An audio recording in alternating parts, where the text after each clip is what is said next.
gravação da aula de hoje, tá? Conversar um pouquinho, conforme eu já peço desculpa para vocês pela semana passada. Semana passada eu tive uns contratempos, então eu não consegui organizar para estar com vocês.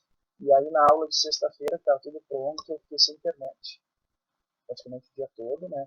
Então eu vou dar hoje a aula da semana que vem e vamos fazer a aula dessa semana na sexta-feira de novo, 9h45 da manhã, nesta sala.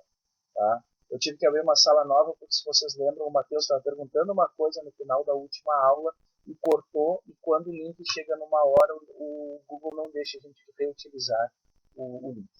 Bom, gente, então, retomando, né, a gente começou a falar na 2 semanas atrás, a respeito dessa questão da visão do conhecimento, a visão da ciência em si, e por isso falar sobre como ela evolui, falar sobre um pouco de epistemologia. E dentro dessa questão, dentro do pensamento de como evolui o conhecimento, como evolui a ciência, o que vem essa ciência, tem várias questões, né? Hoje eu queria trazer para vocês algo que, teoricamente, dependendo da vertente, não vai ser classificado como ciência, até porque ela não foi organizada dessa forma, principalmente nas ciências da natureza e organizada como física. Vamos ser sinceros, gente, a física nasce como ciência, tá? Com Isaac Newton lá no século XVII. Antes disso, a gente tinha uma filosofia natural que tinha aspectos da física, e a gente vai trabalhar um pouquinho com essa pré-história, inicialmente da ciência, que vai levar para a filosofia natural, e depois até chegar na física em si, nessa caminhada. Então, gente, hoje ainda vamos falar um pouquinho sobre por que produzir ciência, né, e falar sobre a antiguidade clássica, tá? Eu coloquei a tarefa assíncrona, a tarefa assíncrona eu vou deixar para passar para vocês na sexta-feira, tá? No final da aula 3, mas já tem lá no Avas, se vocês deram uma olhadinha, tanto a apresentação da aula de hoje, quanto o livro do Proença Rosa, que ele escreveu bastante sobre história da ciência, e tem um livro lá sobre a antiguidade clássica até o renascimento científico. Tem muita coisa para ser lida lá, né? Não é para ler todo, não precisa ler todo o livro, vocês têm à disposição lá, são 400 e poucas páginas, e ele é um dos 3 volumes que o Proença Rosa escreveu. Pois bem, né? A gente pensando nessa questão toda, falando sobre ciência, sempre vai se pensar que o espírito científico, essa ideia de buscar ciência, buscar explicações corretas, explicações, como diz ali, sérias para determinados problemas, tá? É uma expressão da nossa criticalidade, criticidade do nosso modo de agir. Então, o cientista, antes de mais nada, é um crítico, ele não vai ser um conformista, tá? Porque basicamente essa ideia do rompimento do espírito científico traz um rompimento com o que estava sendo esperado. Lembra, se vocês se lembrarem, estava falando sobre a questão do conhecimento popular, que não pode ser cientificizado, e então, por conta de tentar rever a validade desse conhecimento popular, ou então ver quais são os limites para esse conhecimento que a experiência traz, tá? Que vai ter essa objetividade de saber e se desenvolve, então, um espírito crítico, um espírito de questionamento. Tá? Quer dizer, fundamentalmente, que essa crítica está na questão de buscar perguntas, e o que todo cientista faz é buscar perguntas. Tanto que quando a gente vai fazer um trabalho de doutorado, por exemplo, a ideia central do doutorado é a tese de doutorado. A tese não é um documento, a tese é uma ideia que é defendida e é uma questão a ser respondida. Claro que fica bem mais amplo de acordo com a forma como a gente leva a ciência, ou especializa a ciência, mas a tese basicamente é isso, é uma ideia que vai estar sendo dividida, está sendo discutida, é o problema que está sendo atacado de forma crítica. Então, a ideia da ciência vai ter basicamente assim, como tu precisa sistematizar, tem uma ideia sistematizada, e a gente tem, por isso, visões do que é método, do que é ciência propriamente dita, Mas, basicamente, deveria se pensar que toda essa ciência, lembrando que a gente começou a conversar lá sobre a ideia de pseudociências, para ver como é que elas se caracterizavam, quem fazia o marco de Popper, tá? As ciências, elas possuem um objetivo definido, tá? Que é buscar ou características comuns ou leis gerais para explicar, para tentar mostrar como alguns eventos que estão sendo observados vão aparecer. Tá? Existe uma função, ou seja, justamente essa de tu buscar com essa ideia da ciência, com a ideia de aperfeiçoar teu conhecimento, tu fazer tu fazer uma construção histórica e uma construção humana de uma explicação para essa situação, por isso que a gente vai falar na história da ciência que não existem a ideia de falar de descobertas são muito é algo que a epistemologia questiona fortemente, uma vez que essa descoberta em geral ela basicamente é o resultado de um fluxo de ações, de um fluxo de pensamentos, de um fluxo de ideias, de um conjunto que foi se construindo como se fosse um andaime, tá? Eu gosto muito da palavra em inglês, que é scaffolding, né? Que é a construção de andaimes, para fazer exatamente para a resolução de um problema. Obviamente, a gente vai ter situações lá na história da ciência de questões que eles chamam de serendipidade, né? Que é o encontro por acaso de alguma coisa. Tá? Vamos pegar, por exemplo, assim, a ideia do Pasteur, ou a ideia do Fleming, da Alexander Fleming, que foram ideias, digamos assim, por acaso, que foram discutidas, não estou dizendo que eles descobriram por acaso, mas que não tinha uma construção naquele sentido. Né? E basicamente a ciência tem um objeto. Tá? Então a gente pode pensar que as ciências da natureza, na sua grande parte, tem como foco, tem como objetivo de estudo os fenômenos naturais, a sua explicação, e aí eu coloco a matemática como ciência da natureza, porque é uma forma de linguagem com que a gente pode traduzir os acontecimentos, esses eventos naturais.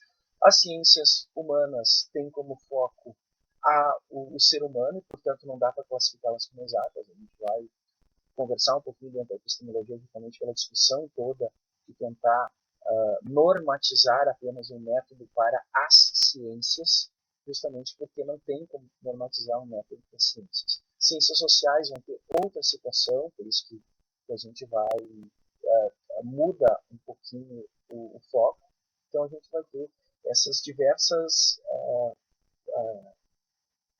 formas, modalidades, mas tudo está dentro dessa busca organizada por explicação.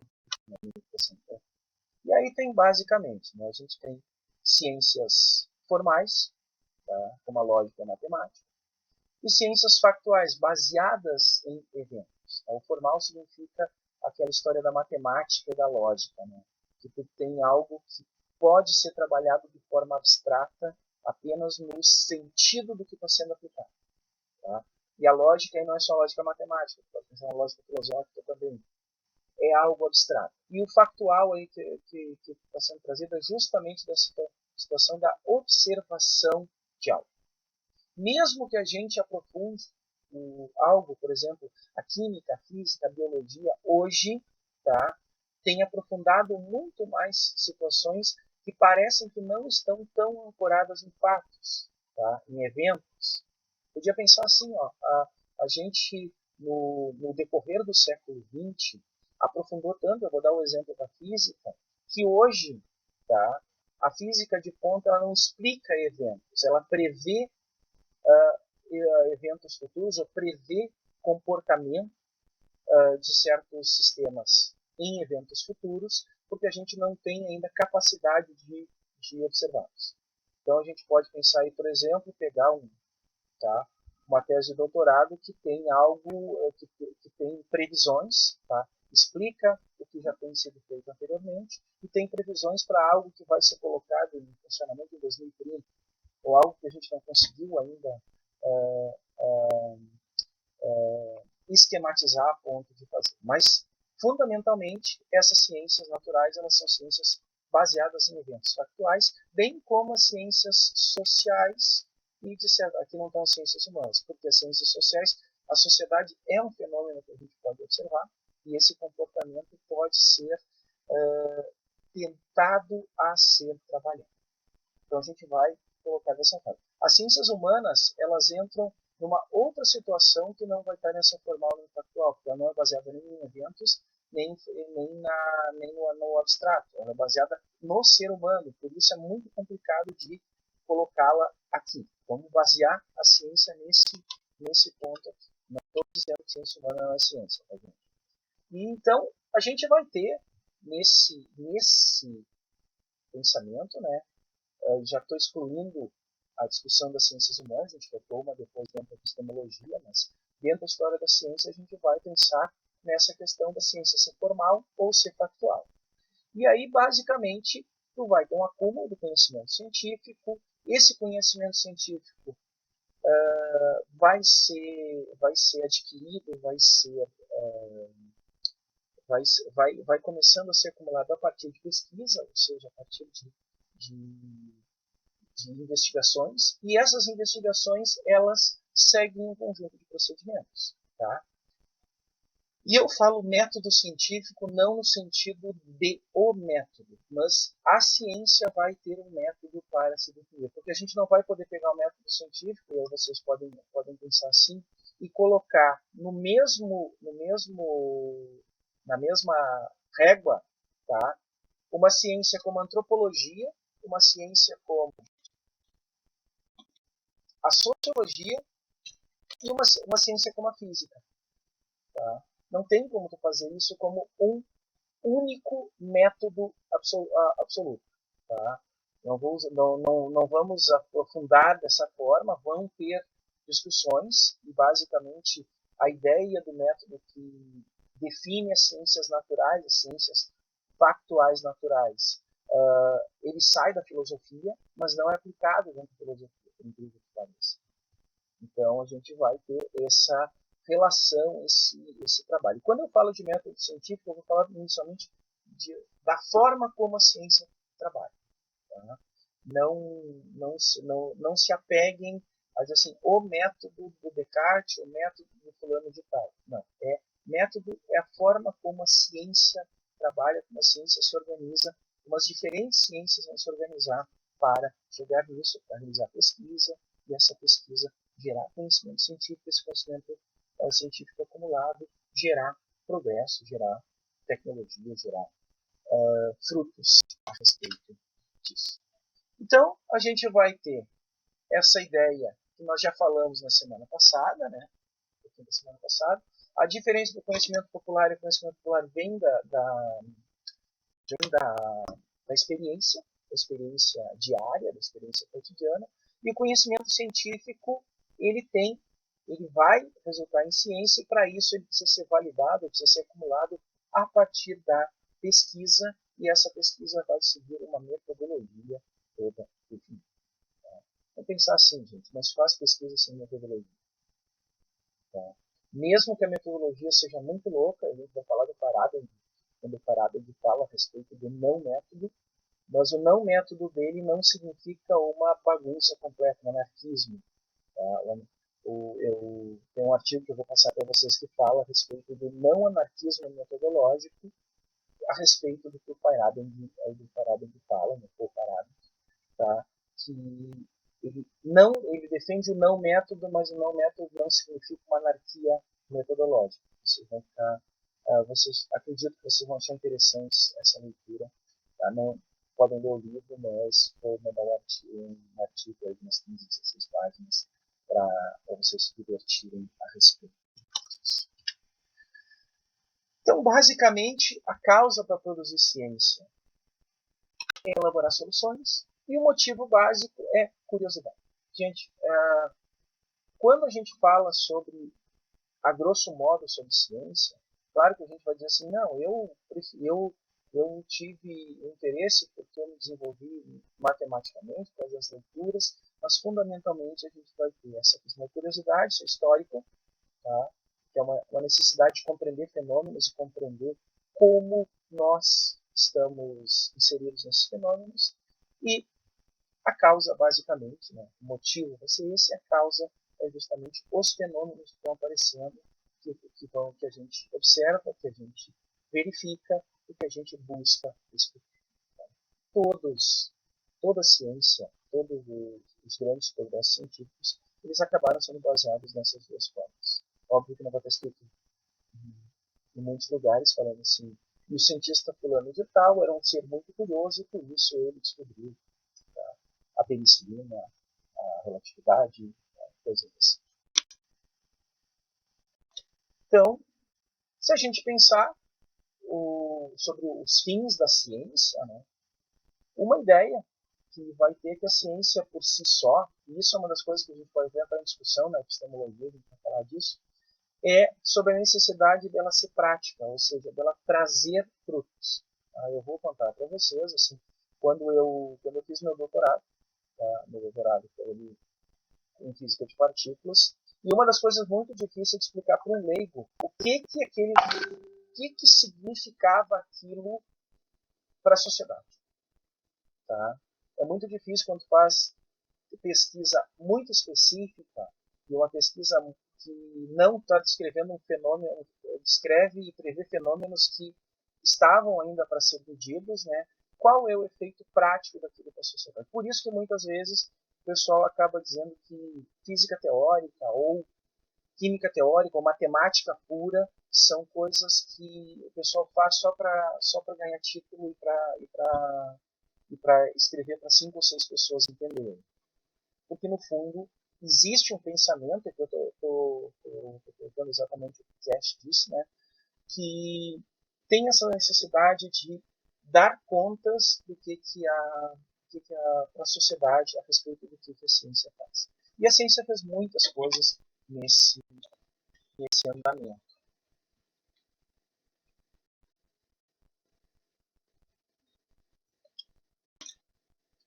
A ciência fez muitas coisas nesse andamento. Mesmo que a gente diga que algo... Opa, mesmo que a gente diga que algo não está diretamente ligado, progressos científicos não estão diretamente ligados com pesquisa avançada de ponta, né, pesquisa pura, vamos dizer assim, vão ter algumas inovações ou algumas tecnologias que vão surgir justamente dessa discussão dessas tecnologias. Então, entrando já na parte de história, né, a gente pode pensar que estamos vivendo uma época, a nossa contemporaneidade, né, onde que a ciência ela se configura como algo extremamente definido, com limites claros, tá? E por isso a gente tem tanta preocupação em não confundir com a pseudociência, que a gente está cada vez mais claro como o que são as coisas que têm caráter científico, que podem ser comprovadas, realmente aquilo que está dentro do campo, lembrando lá do campo filosófico, teológico, a gente fala no campo filosófico, pelo fato de ser centrado na razão, e no campo teológico, onde está muito na crença das pessoas. Mas a gente vai ver que essa separação é uma separação relativamente recente. Ela deve ter aproximadamente uns 300 anos, né? 350 anos no máximo. Anteriormente, tinha muito borradas as fronteiras entre o conhecimento racional, conhecimento filosófico, e o conhecimento de credos, conhecimento teológico. E a gente vai dividir um pouquinho isso, né, com uma pré-história científica, que é falar um pouquinho sobre os primórdios da ciência, e basicamente os primórdios da técnica também. Vai para a ciência greco-romana, mas se vocês pararem para pensar, os romanos têm pouquíssimo, apesar de ser ter sido um império muito, muito vasto, a gente não vê grandes contribuições romanas, então vai ter a ciência grega. E a ciência grega ela domina fortemente, até por conta de ter sido cristianizada pela Igreja Católica e trabalhada de forma muito ampla nos mosteiros. E vamos dizer assim, a partir desse trabalho todo, né, tu vai ter a experimentação surgindo e a ciência moderna que vai surgir ali no século XVII, até ter as revoluções do início do século XX, da primeira década do século XX, que muda muito, principalmente para a física, né, muda muito a forma como a gente escreve a natureza. Então, sem mais delongas, vamos para a história, tá? Para a história da ciência. A história da ciência é pré-Grécia, tá? Vamos pensar assim, né? E a gente vai ter fundamentalmente a ideia da técnica. Técnica como saber fazer mais do que o entender. Então, a gente basicamente tinha, nessa época, e vai ser rastreado para a Idade do Bronze, né, questões de aplicações práticas. Fundamentalmente, a gente vai ter essas aplicações na agricultura, onde tem essa necessidade por conta da mudança do tipo de subsistência, do tipo como os seres humanos começaram a viver, né? Que deixaram de ser nômades, caçadores, coletores, ou seja, caçando e coletando aquilo que tinha por perto, por isso não com moradia fixa, não pensando em algo que tinha o endereço propriamente dito. Então, tu seguia a caça, seguia os lugares onde tinha comida mais abundante, e tu tem uma modificação nesse modo de subsistência para trabalhar com alguém que, ao invés de caçar, começou a criar os animais, e ao invés de ser nômade, passa a ser um vilão, ou seja, um morador de agrupamentos, inicialmente agrupamentos familiares, que é a ideia inicial da vila. E os conhecimentos eram muito práticos, então tu vai ter um conhecimento de matemática e em astronomia, basicamente com a questão de observação de regularidades. Isso é muito importante dentro da história da ciência, que é a observação das regularidades. Isso o homem primitivo, o homem da Idade do Bronze, já conseguia enxergar. A gente já vai discutir, vamos dizer assim, o que vem a ser ciência ou não ciência, né? Mas enxergava dessa forma. E tinha um conhecimento muito básico sobre biologia e medicina. E aí vai exatamente daquela questão de juntar o racional e o emocional. O conhecimento filosófico, conhecimento teológico, que nós falamos na aula passada. As doenças eram causadas por um ser divino e, consequentemente, elas não tinham cura. Tá? Elas só tinham paliativos, tá? E os paliativos basicamente eram pedidos à divindade, oferendas, orações, coisas desse tipo. E isso foi criado durante boa parte dessa idade antiga, da antiguidade clássica. Então a gente vai ter nas contribuições os mesopotâmios. Os mesopotâmios têm uma contribuição que nós trazemos até hoje, que é a divisão do tempo em base 60, tá? Que eles usavam como sistema decimal, um sistema que era com base 60, que tinha muito mais divisores do que 10. Tá? E, por conta disso, trabalhou com algumas questões da matemática, tá? Da questão da geometria, principalmente da geometria dos círculos, tá? E, nesse sentido, começou a trabalhar com observação do céu e foi a precursor da astrologia, da ideia da influência dos astros nas colheitas e coisas assim. A Mesopotâmia tem esse nome justamente por ser uma região entre dois rios, né? Meso, cidade no meio dos rios, como foi colocado ali, nessa região em verdinho que está no mapa aqui. Deles nós trouxemos até hoje a divisão do tempo, da nossa hora em 60 minutos, do minuto em 60 segundos, da circunferência em 360 graus, são múltiplos de 60, e a gente vai ter essa base, portanto, sexagesimal como a principal contribuição, uma contribuição que ainda é usada hoje em dia. Andando um pouquinho mais, tem os egípcios. Os egípcios aí tinham a questão da agricultura e tiveram uma contribuição um pouquinho maior na parte da escrita, porque enquanto que os mesopotâmios eles tinham uma escrita cuneiforme, que herdava dos fenícios, né, mas era algo basicamente com os mesmos símbolos, apenas em locais diferentes, os egípcios, e o nome Egito vem como presente do Nilo, ou seja, ao, o Império Egípcio ele se desenvolve ao longo do Nilo, né? Então tu vai ter algumas contribuições, além dessa escrita com os hieróglifos, né, tentando explicar alguma coisa. A gente vai ter uma raiz disso, e não sabe qual é a raiz comum com o mesmo, com os símbolos kanji e os símbolos chineses, né, os símbolos orientais. Mas a gente vai ter a geometria, e aí a gente vai lembrar lá que a trigonometria ela tem como berço, por causa da medição de terras, campos de cultivo, agrimensura, coisas desse tipo no Egito. Tá? Uma preocupação também por conta das cheias do Nilo e das vazantes do Nilo. Eles começaram a observar muito mais o céu, então eles tinham um estudo organizado dos astros, então foi o nascimento da astronomia, e pensando também na questão das estações, na verdade, estação de cheia e estação de vazante, eram as coisas que eu falava. E na medicina eles começaram a aprofundar um pouquinho mais, tá?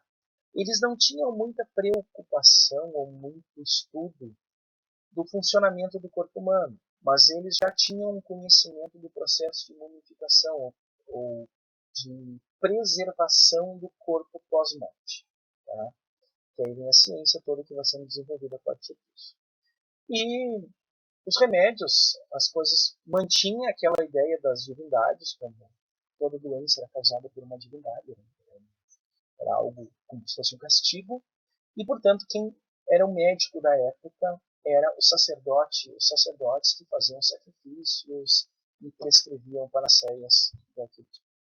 Por conta disso, tá, por conta de algumas questões de prescrever panaceias, de verificar plantas que tinham algum aspecto que nos auxiliavam a nos sentir bem, tu vai ter os primórdios da alquimia no Egito, principalmente com a fabricação de cosméticos, principalmente tinturas para o rosto e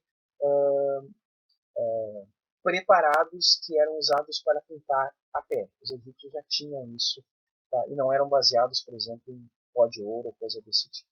Então, tu vai ter algumas... Nota que todas essas são contribuições técnicas, não tem como uma contribuição propriamente científica. Vamos para a China. Tá?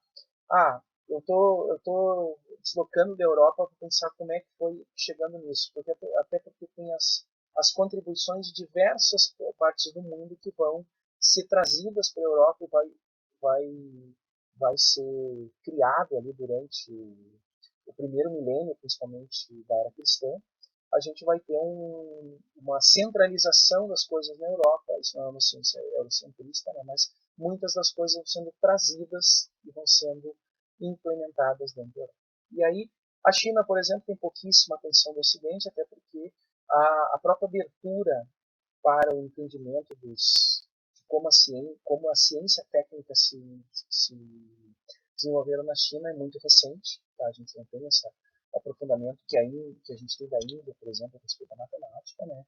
Mas a gente tem 4 grandes invenções chinesas que só vão ser descobertas, tá? Ou vão ser conhecidas na Europa já na Idade Média. A bússola, tá? E a bússola, a gente vai ter, por exemplo, o primeiro tratado a respeito do magnetismo da bússola de 1600, do William Gilbert. Tá?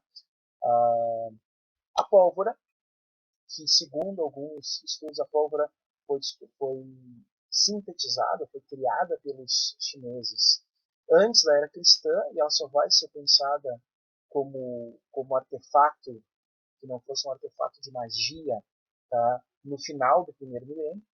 O papel e, por conta disso, a forma de tu escrever nesse papel ou de tu gravar símbolos nesse papel, que é a gráfica. E basicamente, assim, ó, se espera que fazendo uma visão dos chineses, né, a época de ouro do conhecimento chinês, dessa forma de trabalhar, entre o século VI e XIV da era cristã, ou seja, numa época em que se tinha muito pouco intercâmbio entre essas regiões. Tá? Se vocês leram a história do Marco Polo, por exemplo, Marco Polo já vai ser no século XIV, que ele vai à China e vê algumas coisas muito diferentes. Mas basicamente, assim, dentro dessa visão, nessa época de ouro,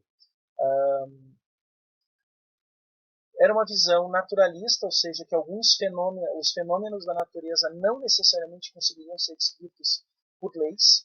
Tá? Alguns fenômenos eles não tinham como ser descritos, então é uma visão muito mais naturalista do que materialista, do que pensando na questão da descrição de qualquer fenômeno.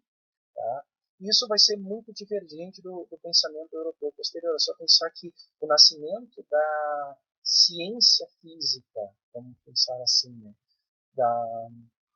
da ciência do jeito que a gente conhece hoje, ela vai prezar pela descrição matemática dos fenômenos, mesmo que às vezes tu não tenha condições de fazer isso. Tu não vai dizer simplesmente assim, não, esse fenômeno aqui ele é um fenômeno científico, mas ele não pode ser descrito de forma alguma pela matemática.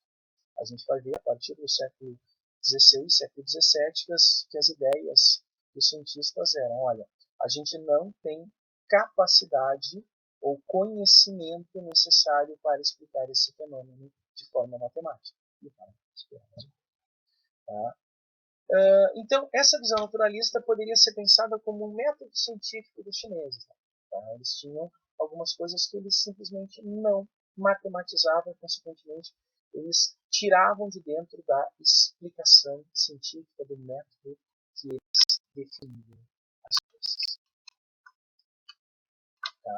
A bússola já aparece para os chineses do século II a.C., na dinastia Han, tá? E inicialmente ela não tinha fundo, não era pensada para navegação, era pensada para adivinhação.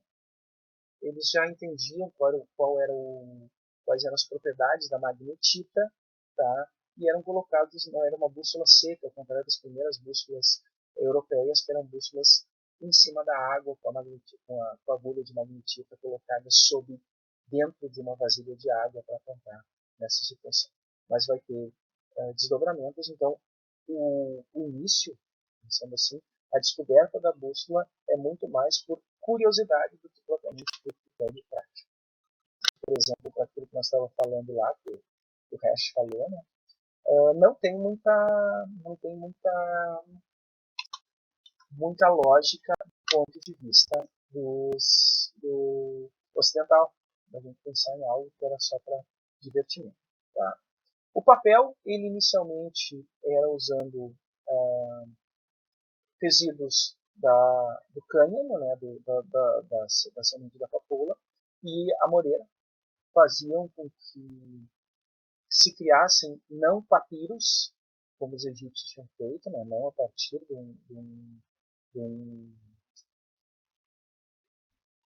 uma graminha lá da família do bambu, mas sim de uma pasta base que teria começado pensando na escrita, mas depois os chineses pensaram numa forma muito mais prática para isso. A escrita não era muito comum. Se a gente for pensar até o início do século XX, os chineses não tinham tanta instrução assim. Né? Se pensou na questão de usar essa folha para conservar folhas de chá e assim aprimorar o sabor. No século X, eles começaram a pensar nisso para emitir títulos que vão ser o primeiro papel moeda, tá? Garantido por um governo. Tá? Já era algo feito no final do primeiro milênio, final do século IX, início do século X na Europa, principalmente no início das cruzadas, tá?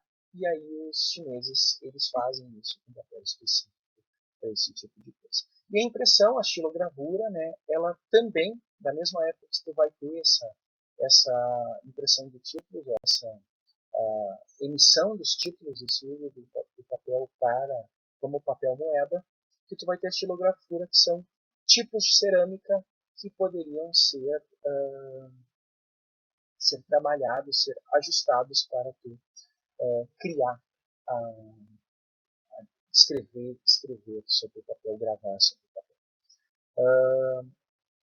A ideia de usar tinta, de bloquinhos de madeira para fazer isso,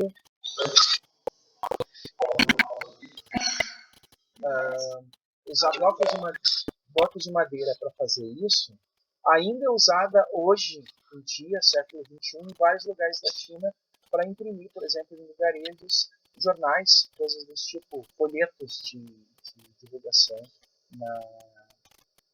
de notícias.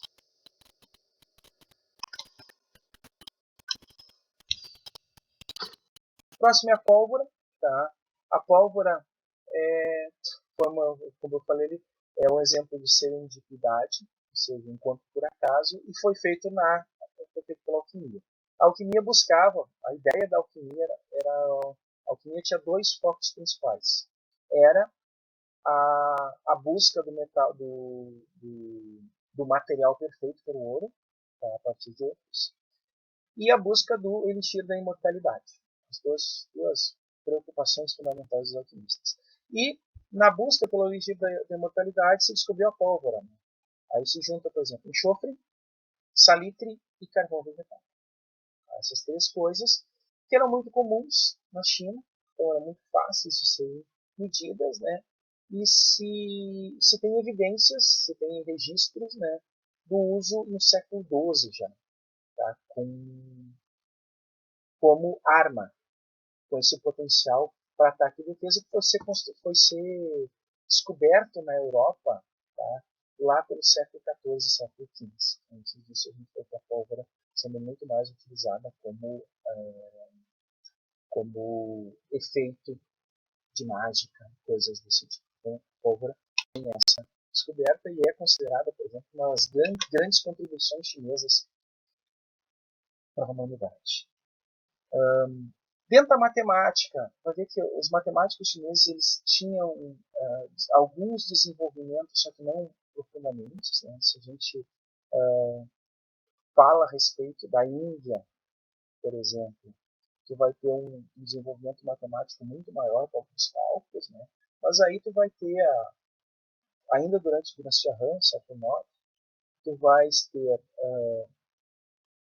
problemas com raízes cúbicas. Eles iniciaram um método que a gente poderia chamar de método de cálculo de matrizes, que vai ser muito mais utilizado no século XX depois, cabeça. Uma das buscas, por exemplo, lembra que os mesopotâmios lá começaram com a ideia de estudar o círculo e a base 60.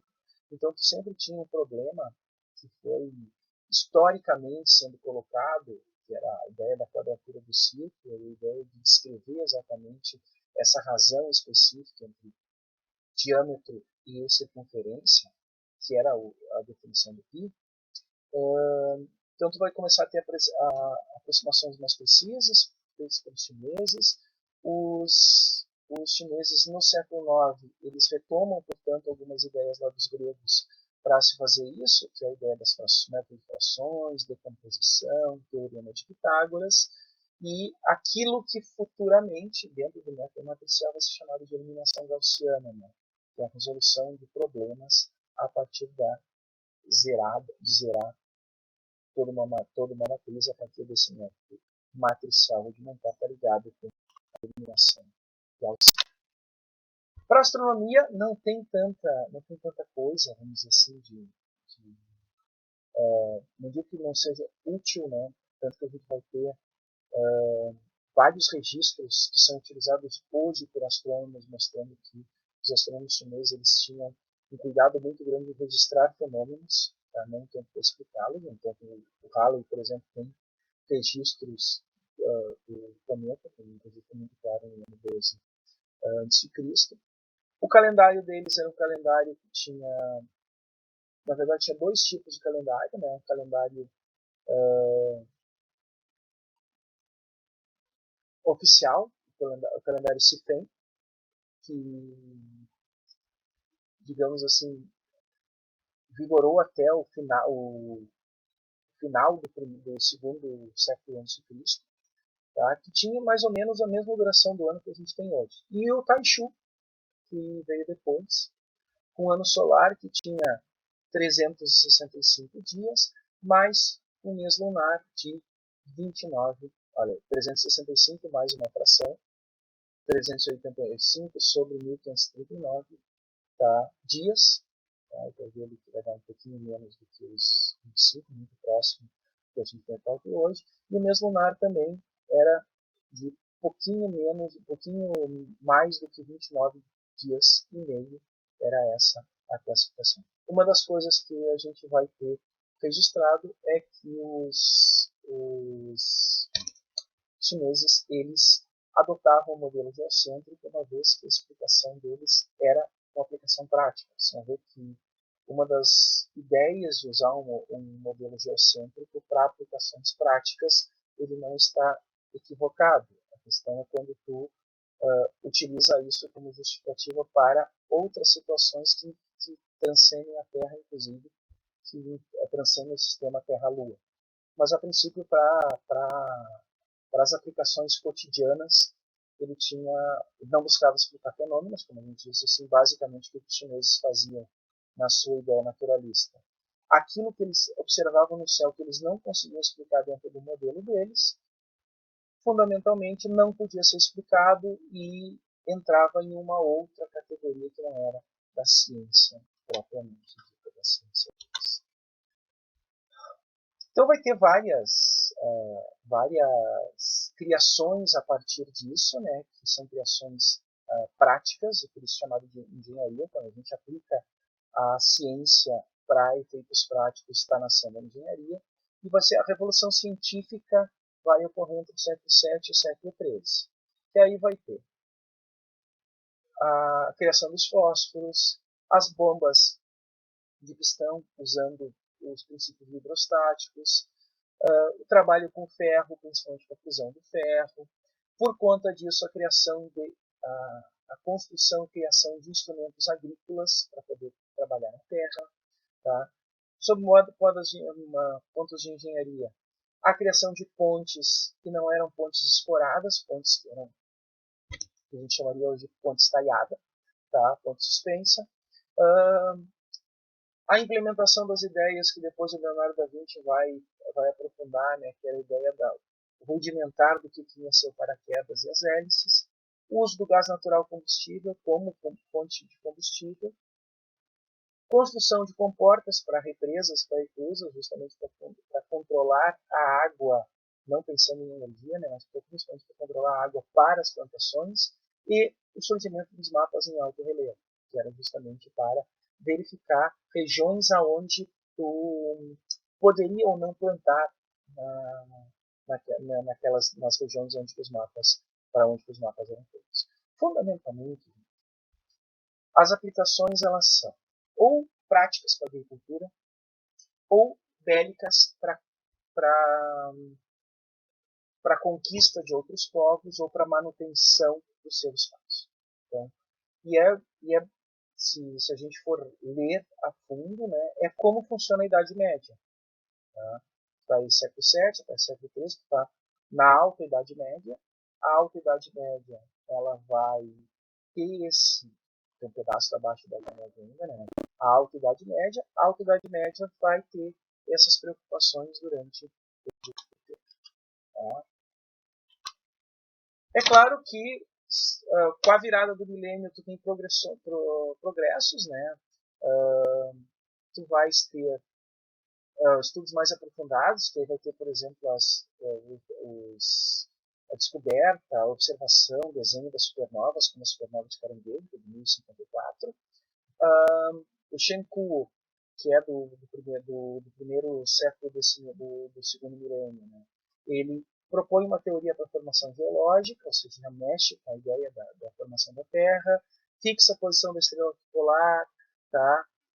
Pensa em relógios hidráulicos e aí aplica lá o que os gregos faziam da clepsidra e utiliza a projeção de Mercator para fazer um atlas, uma localização das estrelas, utilizando a geometria para elaborar esses mapas, por isso que tem a projeção cilíndrica.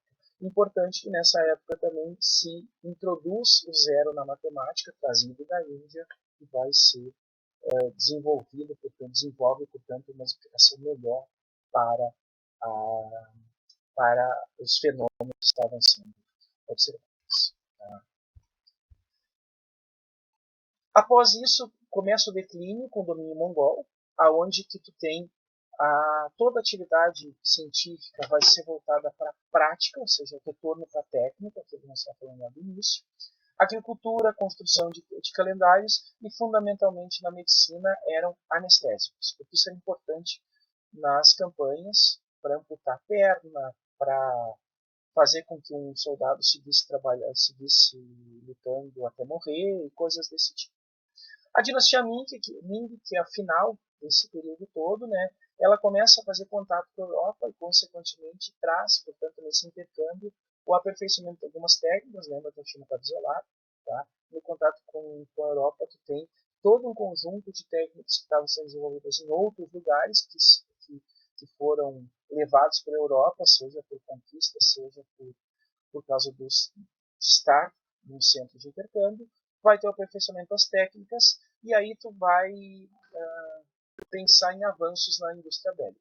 O importante da dinastia Ming é, obviamente, a cerâmica, aonde que foi feito um uso de matemática e geometria muito bom para que tu criasse vasos, louças e coisas desse tipo de cerâmicas de altíssima qualidade. Tá.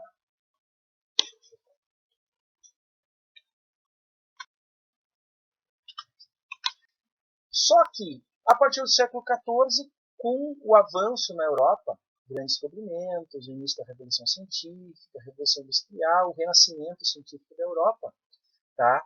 Justamente porque a Europa passava a ter uma maior disponibilidade de matérias-primas por causa das colônias que estavam sendo exploradas, tá? Estavam sendo colonizadas e, consequentemente, com novos materiais, tá? A China começa a estagnar. Tu também vai ter uma questão digamos, o final do regime feudal, ou seja, começa a ter um comércio maior, o nascimento dos burgos, né, que vai ter estradas e ferrovias que permitem um intercâmbio maior também comercial, e isso deixa a ciência e técnica chinesas, tá,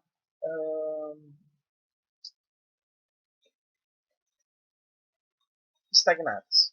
Ainda não se sabe, e por isso que assim, como tem pouquíssima gente que estuda a questão do modelo chinês e das contribuições chinesas para a ciência, tá? Uma das coisas assim, o que causou realmente essa estagnação?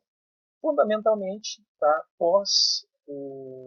Vamos pensar assim, ó, o feudalismo na China, ele seguiu até meados do século XVIII. E esse feudalismo criou um sistema político que era muito hostil a qualquer coisa que não tivesse a seu serviço. Então, a gente vai ter isso talvez com uma explicação como o Fairbanks fala aqui. Tá? Aí, basicamente, a contribuição da Índia era algo que era muito baseado na religião, nos Vedas, né? E aí tu vai ter alguns modelos, os modelos heliocêntricos, olha, o Aryabhata no século V já propõe um modelo heliocêntrico com órbitas elípticas, circunferência da Terra, coisas desse tipo, que vai ser usado na Europa por Kepler lá no século XIV. Tá? A discussão perfeitamente a respeito das funções trigonométricas, incorporando todos aqueles conhecimentos que os egípcios tinham. Tá? E a grande contribuição dos hindus, que foi a introdução do zero para marcação do sistema posicional. Basicamente, graças à matemática hindu que a gente pode usar o sistema posicional hoje, senão seria uma confusão completa.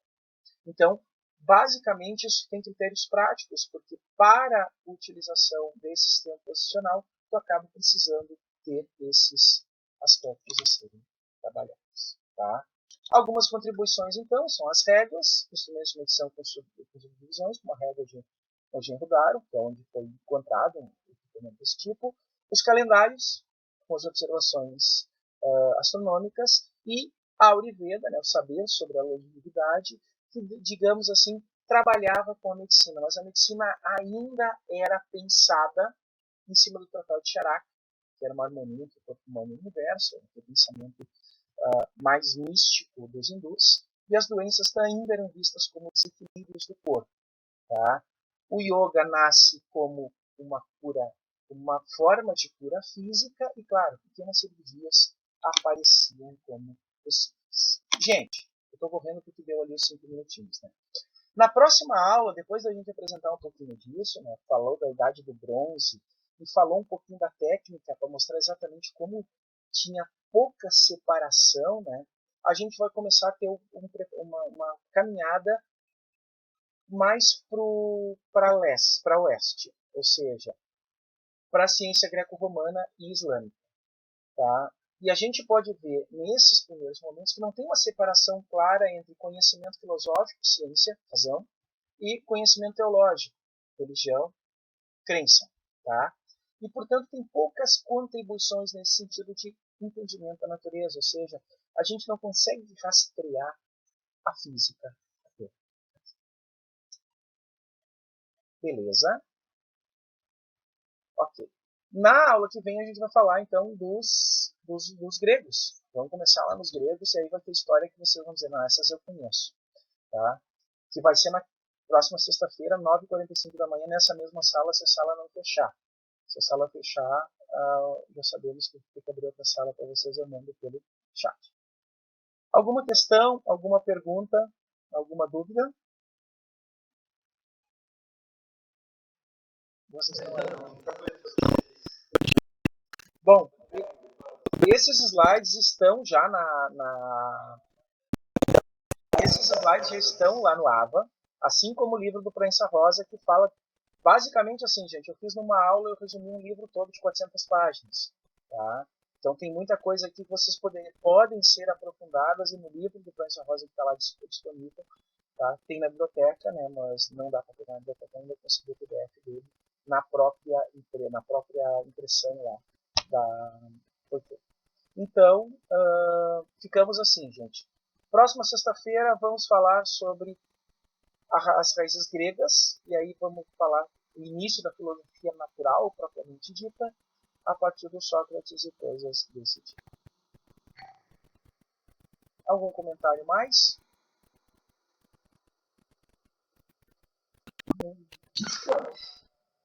Tá bem, então, gente. Grande abraço para vocês, obrigado por terem me aturado nessa aula até agora. Tá? E sexta-feira de manhã nós nos encontramos, tá certo? Tá bom? Abraço, tchau, tchau. Até sexta. Tchau, tchau.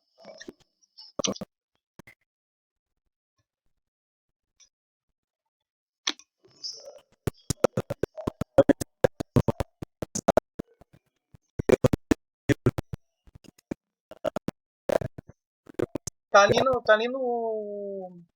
Se tu olhar, tá no início. História da ciência, da antiguidade. História da ciência. Da antiguidade ao Renascimento clássico. Ao Renascimento científico. Tá? Tem ali. Tem três